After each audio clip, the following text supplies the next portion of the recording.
invite Professor Ateeque Ahmad for the welcome address.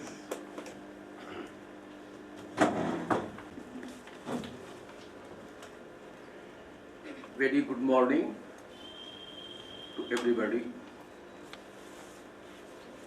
It is indeed a matter of great pleasure and honor for me to be here to extend a warm welcome to all the dignitaries on the dais and off the dais.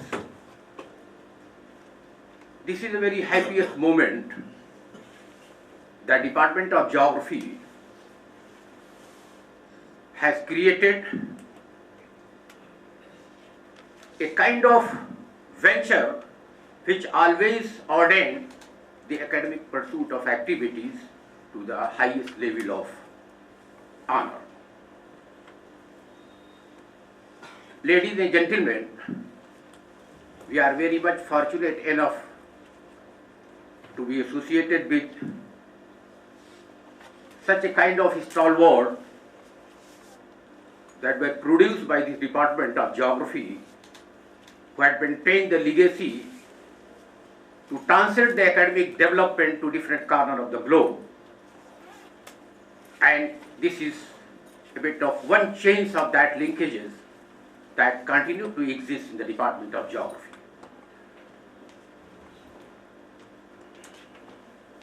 Today, we are very much assembled here to inaugurate the 2 days conference on impact of climate change, food and water, health issues and challenges. This is really a very pertinent topic of the 21st century.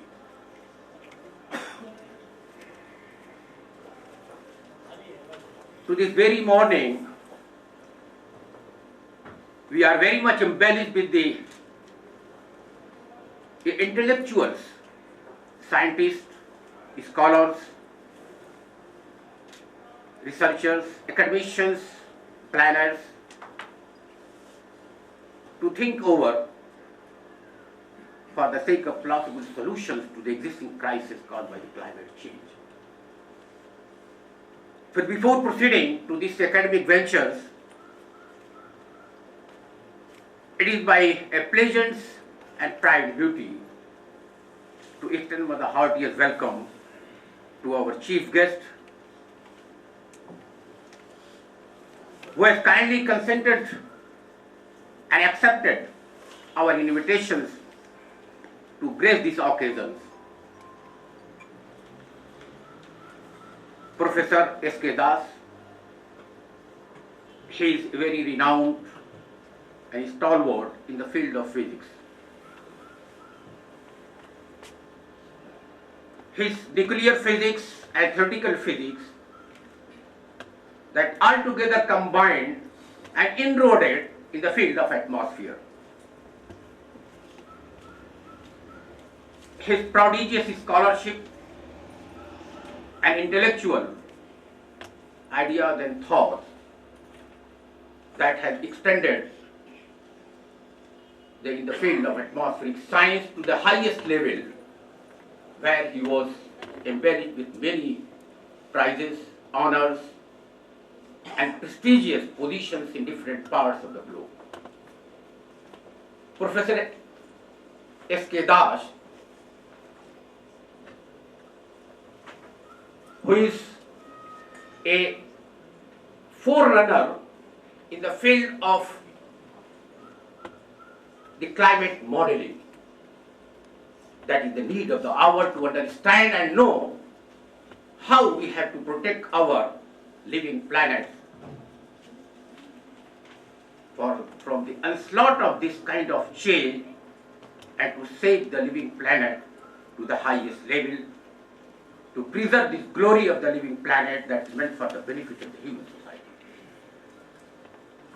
Sir, your kind gestures, your gracious presence is highly solicited and welcome on my behalf and on behalf of the Department of Geography.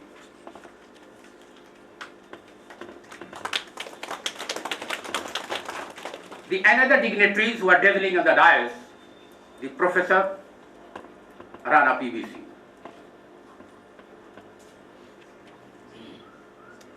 He is well known and widely acclaimed in the field of cultural geography, but he has synchronized all kinds of things in terms of literary pursuit for all the geographical phenomena that has given a significant meanings and appreciations. Professor Rana PBC has really brought a great laurels to the field of geography. I am very much proud of him that he kindly accepted our invitations and graced this occasion as a guest of honor. Sir, we are very much delighted to see you, sir, on this great occasion and extend my hearty welcome.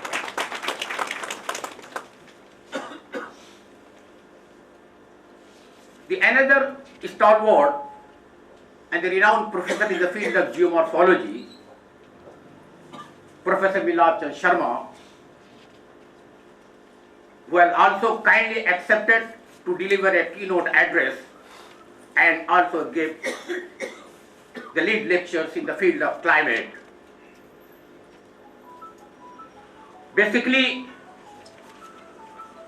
his intellectual pursuit to understand how the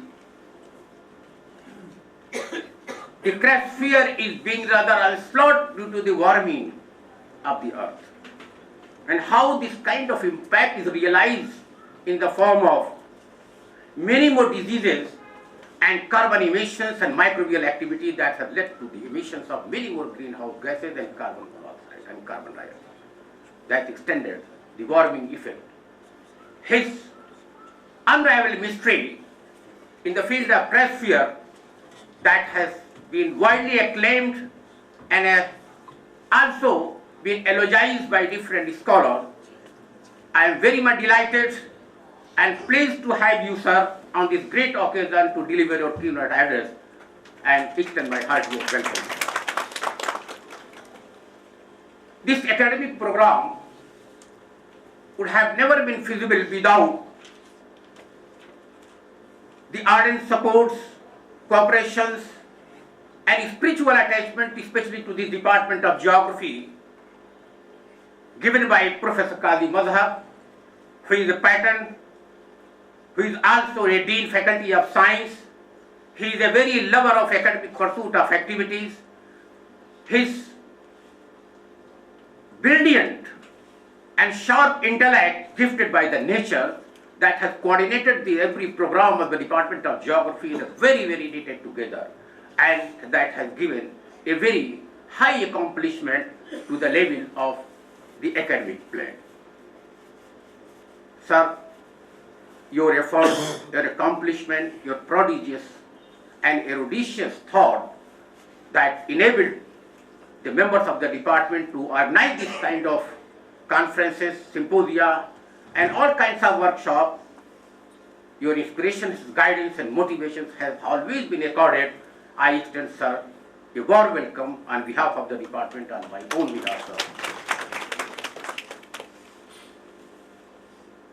Ladies and gentlemen, any academic activities that cannot be accomplished alone, but it is a sustained effort of the members of the faculty, my colleagues, the organizing secretaries, who is rather embellished and very much drizzling on the dais, Professor Shah Fadl, Professor Naushad Saab, Professor Nizamuddin Khan, and my other faculty member.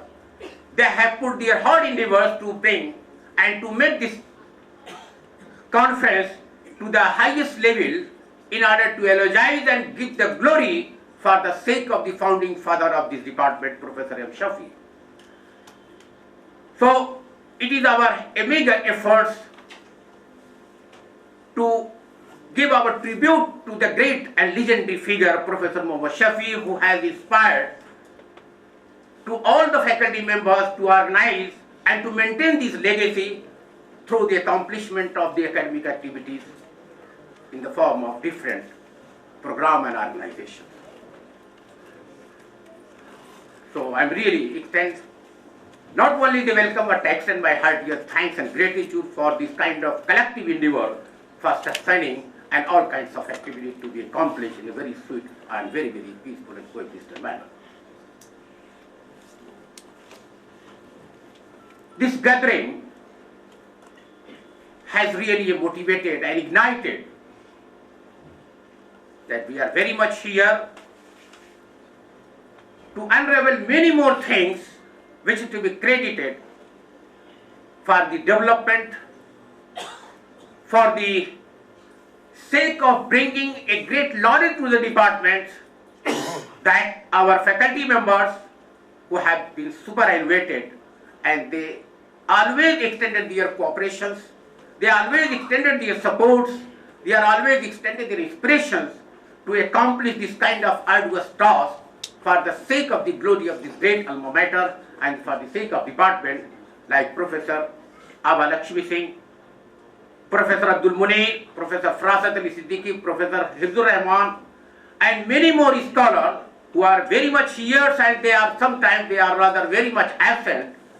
They have given this kind of the directions, inspirations, guidance, motivation, enlightenment to accomplish this kind of beautiful program for the sake of extending this academic venture in different parts of the globe.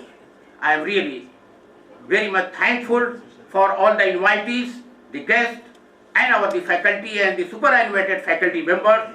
I extend my heartiest welcome to this great function who has really galvanized this kind of beautiful program. Ladies and gentlemen,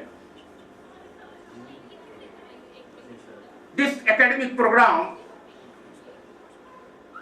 is the collective endeavors of all the participants who hailed from different corners of India, facing a lot of trouble during the journey, and also for the accommodations for all kinds of amenities and facilities that undoubtedly has been very much accorded at their home, but we have made a lot of endeavor and tried our best to extend every amenities and facilities to the participants. I really extend heartiest welcome to each and everyone who are very much here in order to make this event to the highest level, to make this event to the more glory and significance for the development of the academic honor of this particular department. I extend to each and every member who are very much here and extend my heartiest thanks and gratitude and welcome to each and everyone who has contributed a lot for the sake of this galvanizing program. Ladies and gentlemen, the impact of climate change on food, water, and health issues and challenges, it is a very crucial issue. It is a very pertinent topic that need to be addressed, that need to be unraveled the host of the most of the ingredients that has contributed this kind of onslaught, that human existence is rather very much, you can say, serious, and here we are meant for the sake of benefit of the human society. This living planet was created by the natures in terms of harmony, in terms of harmonious blend of nature that has created this wonderful planet for the sake of derivation of all the resources for the benefit of the human society. The living planet is organized in a certain system. That system is functioning interdependent and interrelated to maintain this harmony and balance. This climate change is not the phenomena which is of the recent origin, but it had always been throughout the geological history. But whatever the changes wrought through the nature activity, it was completely replenishable. It was that making the state of equilibrium. But of the 19th century, in the first of the 20th century, this kind of onslaught was induced by human activities which has created this kind of imbalances in the atmosphere, in the cryosphere, in the biosphere, in the whole of the hydrosphere. All that system, they are interlinked and integrated that maintain this harmonious blend. If any undesirable things happen in any system of life, in any system of this living planet, that will bring a lot of destruction to the humanity. And the natures given the place of the human being just like a soul in the body. But it is the matter we have to think how this kind of issues that has to be tackled, how this kind of issue that has to be rectified for the sake of existence of the nature, for the existence of all kinds of creatures. Ladies and gentlemen, that the climate change is caused by the most of the driving force induced by the human activity. It was realized that after 1880 to up to the 2019, the space that has given a rather much more onslaught in the atmosphere due to the global warming. That global warming caused with the burning of the fossil fuels, the deforestation, the urbanization, industrializations, consumerism, and the most important thing, our new liberal activities, new liberal policies that has restructured of the economic activities, which has created a kind of space for maximize the productivity through value-added commodities for marketing without taking care of the ethics and morality, which has impinged our environment, disturbed the ecological balance, that all of the smoke, greenhouse gases, the contamination of water, contamination of the foods, contamination of everything that ultimately realize in terms of the existence of the humanity. The melting of the glaciers, the permafrost, it is only caused with the global emissions of the gases, that is greenhouse gases and carbon dioxide and methane, that created the pace of this change that from 100 years up to that 0.8 centigrade the global average temperature increased. But the tropical countries, especially India, which are too diversified in terms of physical features, that has realized different type of climatic ecology, that is somewhere it is a 4 degree centigrade, for the somewhere it is rather 2 degree, 3 degree, 5 degree centigrade temperature that has given a seasonal regional anomaly of the temperature. So this kind of emissions and melting of the gases that has not only affected the global warming, but it has created a certain havoc among the society, new type of the viruses which is coming from the melting of the glaciers. The glacier is receding, but on the other hand it has given a new viruses like Zika virus, Corona, this is the first you can say in China, which has created a lot of destruction and a lot of havoc in the society. So these viruses that are being rather very much exposed out of the melting of the glaciers with the microbial activity. So this matter that has also to be think over it and how we have to save. The agriculture sector, this is the most, you can say, significant sector which contributes the 70%. That 70% waters are consumed by the agriculture sector. The new liberal policy that has created a diversification of agriculture to make the agriculture more value-added, more commercial, and that has to be kept for the sake of marketing, to control marketing. These new liberal policies, this is rather much more complete. It has created a much more nuisance in the environment and contributed a lot for the emission of the gases. The meat industries, that the meat industry is the most culprit that has created this kind of nuisance in the environment, which are very much serious, that has to be think over and rectified, and our policy that should be changed. The another aspect, like you can say, the atmosphere, the system of atmosphere, if any unusual or any unusual phenomena that is being rather brought into the atmosphere, which is a continuous emission of this carbon dioxide, carbon monoxide and methane, almost gases, that has created a system of imbalances that affect to our hydrological cycle. This hydrological cycle, the atmospheric system, against like the lithospheres and the chromosphere, every system are interlinked and interwoven, and that has created a complexity in the society. So, who are the sufferers? It is only the marginalized, the poorest communities. They can adjust, they can cope, they can adopt according to the existing changing of the climatic phenomena realized in different parts of the globe in the form of rising of sea level, in the form of the uncertainty of the weather, extremity of the weather and climate, the uncertainty of the temperature and rainfall and precipitation, snowfall, all that thing that has given a kind of havoc among the marginalized and the socio-economic and depressed societies of the tropical area, how they can be cope with this kind of situation, and the affluent society and developed society, they can adopt according to the changing situation. They can afford. This is a question of climate justice. This climate justice that focus about how this climatic issue that has to be tackled.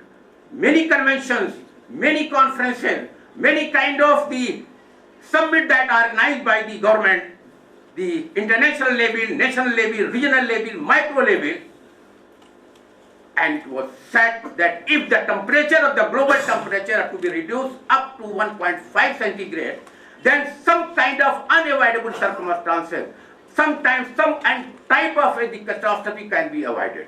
But this catastrophe cannot be avoided because those who are contributing a lot to the society, they are rather very much awaiting this one. They are rather escaping from this kind of activity. Because the socio-economics and cultural business is basically beyond the morality, beyond the ethics, beyond all kinds of the social justice. Ladies and gentlemen, what should be done? How we have to adopt, how we have to adjust this kind of situations coming before us to confront all the issues. It is that our agriculture sector, that should be a very much a climate resilience. If our agriculture should not be developed in accordance with the climate resilience, that the days are not very much far that every bit of the existence that should be jeopardized. Then the climate justice that should be accorded by each and every country of the globe, where in 1919 the Youth Summit that has given a preference to make awareness to among the youngsters. If the young people come forward and realize that this kind of situation can only be averted only through the consumption pattern of our energy. Our energy should be rather very much changed, that should be switched over from the burning of the fossil fuel. That should be rather much more friendly, eco-friendly environmentally. Our food that should also be changed in accordance with the existing situation. Our way of life is style and consumerism, and these things that should be changed. And if the youth people come forward, they can really rectify it. They can bring a mitigation and adaptation of all kinds of onslaught emerging out of the climate change that can change this kind of situation, and that bring a sigh of relief to the crying of the people.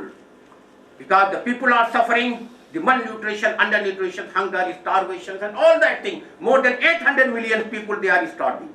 They are suffering undernutrition and malnutrition. How this food habit that has to be? How they have to be, the food security that should be maintained.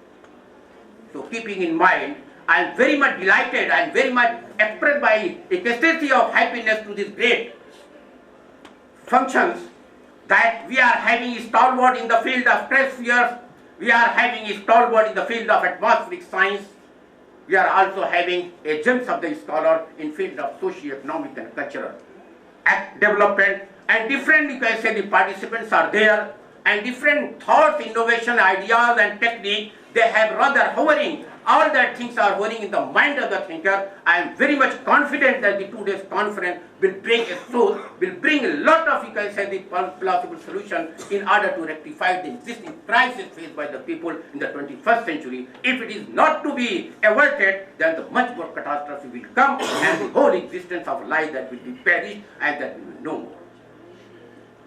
Ladies and gentlemen, once again, I extend my heartiest thank you for all the participants who have joined this kind of academic program, hailing from different corners of India, and also especially by special thanks to on the dais, who are very much drizzling on the dais. They have also given their consent for the sake of glorifying, signify this program, and I am confident that this 2 days conference will bring the solutions, and the responsibility lies of our youngsters and the young people who will think in terms of the energy, in terms of the economic and social policies, in order to bring this kind of solution to mitigate and adopt all kinds of activity according with the existing situation at very micro level, regional modeling center, that will be rather much more helpful for the sake of justice. Thank you very much.